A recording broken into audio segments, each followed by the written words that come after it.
Hi everyone, this is your video for matrix multiplication. This is a little bit confusing, so make sure that you do have a piece of paper and a pencil around so you can write all these notes. So up first, we do have requirements, so we cannot always multiply together these matrices. You have to make sure certain things are in place. So it all depends on the order of them, which is also what we know is called the shape. So if A has an order m by n, and that means that it has m rows and n columns, and matrix B has P by R, okay, which means it has P rows and R columns. So the big idea here is that n and P must be the same, and the size of your answer will be m by R. So this is how I remember it. If you have an m by n and a P by R, your inside needs to be the same, and the outside is going to be the order of your solution.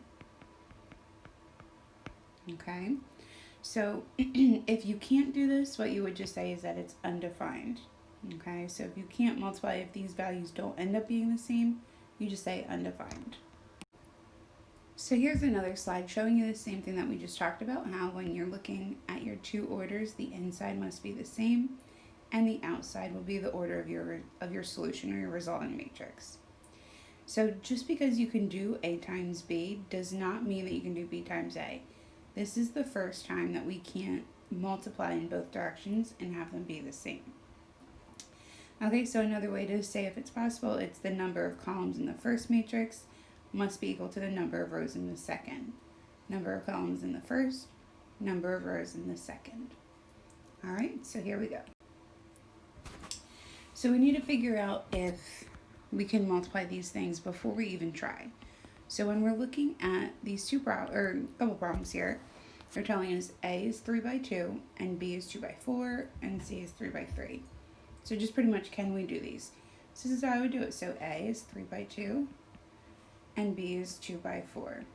When I see the insides are the same, yes, and our solution will be 3 by 4. Okay, now let's try B by A.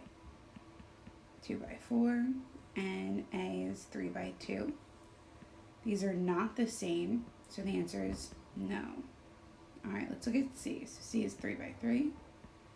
B is 2 by 4. These are not the same. So again, no. So C by C. So we have 3 by 3, 3 by 3. The insides are the same, so the answer is yes. And then you look at your outsides, and it's going to be 3 by 3. So again, when I'm talking about the insides, I'm talking about these two 3s. This one's confusing because there's a lot of 3s. When I'm talking about the outsides, it's those two 3s.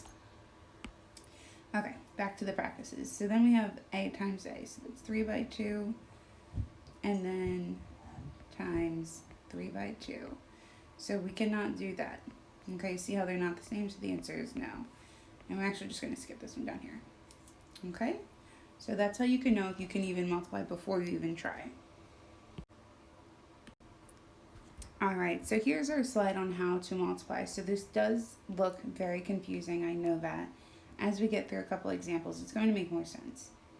So pretty much the idea here, and I'm going to simplify what all of these words are saying. I just really like this image.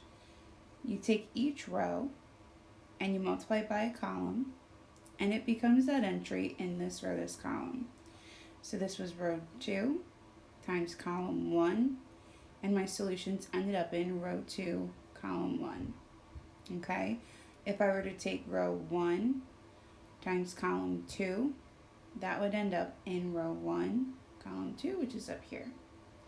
All right, so again, I know this is confusing, so let's look at the next slide with some actual examples. So this one's a 2 by 2 by 2 by 2. So we need to check to make sure that we can multiply this. So 2 by 2, 2 by 2. So since the insides are the same, that means that we're good to go. And our resultant matrix is going to be a 2 by 2 order for the solution. Okay, So when you're doing your work for matrices, you will need a lot of space because we're going to be doing a couple different operations with each row and column. So let's get this set up. Now, I usually like to use highlighters, okay? You know I'm all about colors and it helps us remember what we're doing. So if I'm taking row 1 and I'm multiplying it by column 1, my solution is going to be in row 1, column 1. Okay, so let's do that. We'll do that in white. Okay, so we're going to do the -5 times -2 because those are both the first elements. Then you do plus, and then we have our -5 times 3. So first we had our -5 times -2, and then -5 times 3. Sometimes I like to visualize it standing up. Okay, so like as if it was like this. I took that row 1 and I stood it up next to that column and I multiplied, and I'm going to add the two values. So let's look at row 1 times column 2, right? So you go as many columns as you can with row 1. And when you don't have any more, then we'll switch to row 2. But we have another column, and that's going to go in the solution at row 1, column 2. And we're going to take our -5. Oops.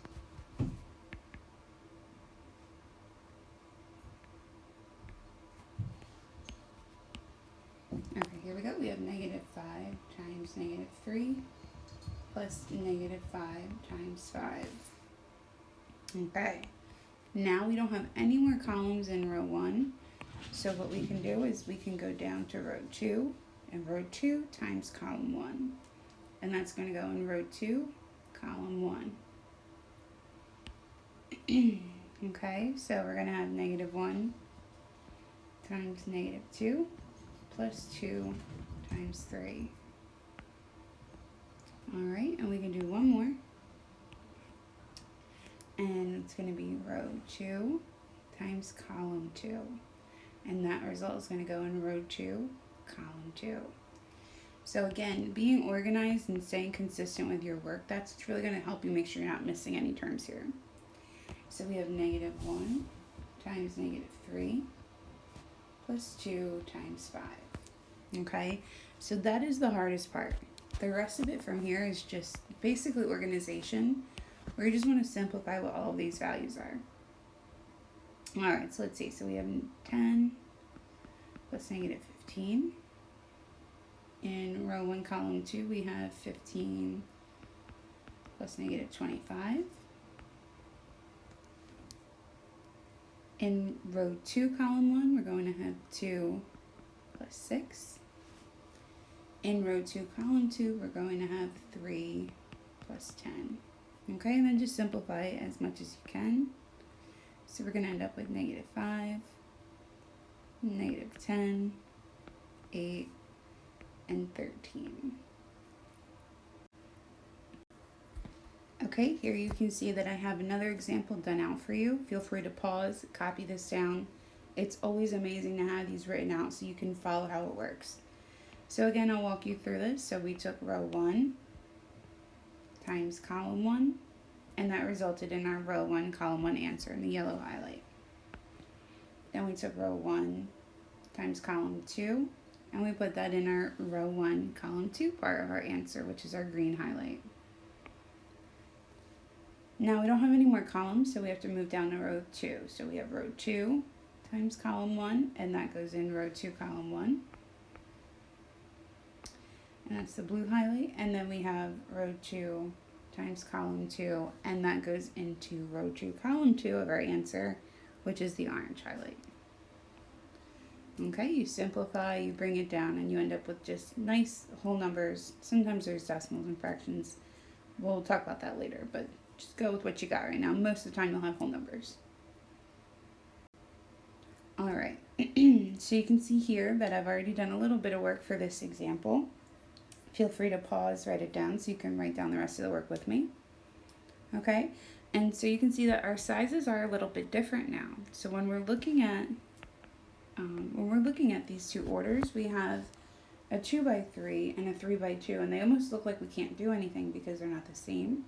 but we actually can, because the inside values, you can see how the 3 and the 3 are the same. And that means that our solution is going to be a 2 by 2 matrix. Okay, so I already have that kind of set up for us. Now we just have to do a little bit of math. So the first step, we have row 1 times column 1. So remember, we're taking each element and multiplying it. So like the 5 and negative 4. Then our second element is 3 and negative 3. So we have 5. Let's change that to a pen. So we have 5 times negative 4.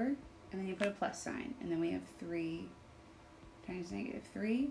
And you put a plus sign. And then 5 times 3. Okay? So row 1, column 1's done. Row 1, column 2.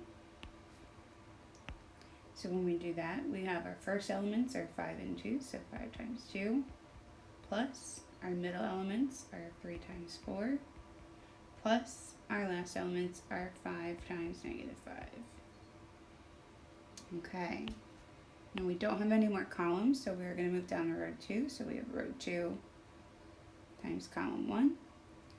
And the same idea here, we take our elements, our first ones are 1 times negative 4. And then we have 5 times negative 3. And then we have 0 times 3. Okay, and then lastly we have row 2 times column 2, and that answer is going to go in row 2, column 2. So here we go. So we have 1 times 2 plus 5 times 4 plus 0 times negative 5. Alright, let's clean this up a little bit. Again, this one has a lot more terms, but it's the same process, right? We're multiplying the rows against the columns, and then we're simplifying. So we end up with negative 20 plus negative 9 plus 15. And then we have 10 plus 12 plus negative 25. Then we have negative 4 plus negative 15 plus 0.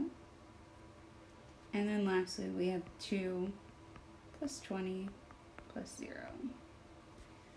All right. Okay, and finally we just have to simplify here. And it's going to be, let's see, negative 20, negative 9, it's negative 29, and 15 is negative 14. In row 1, column 2, we have 10 and 12 is 22, minus 25, so it's going to be negative 3. And then we have negative 4, negative 15, and 0. It's going to give us a negative 19. And then our last one is 20 and 2 and 0, so it's 22. And that would be your final answer. So one last example I wanted to show you guys. We're going to check the order to make sure that we can do this. You always want to make sure first, because if you haven't caught on so far, this is going to be one that you cannot multiply, and I'll show you why. Even though it looks like you should be able to, because they are the same order. This one is 2 by 3, and this one is 2 by 3. Okay, and the issue here is that your inside values must be the same, which they're not. Okay, so they're not the same, which is a big issue for us. Okay, so that means that we can't multiply. This is called an undefined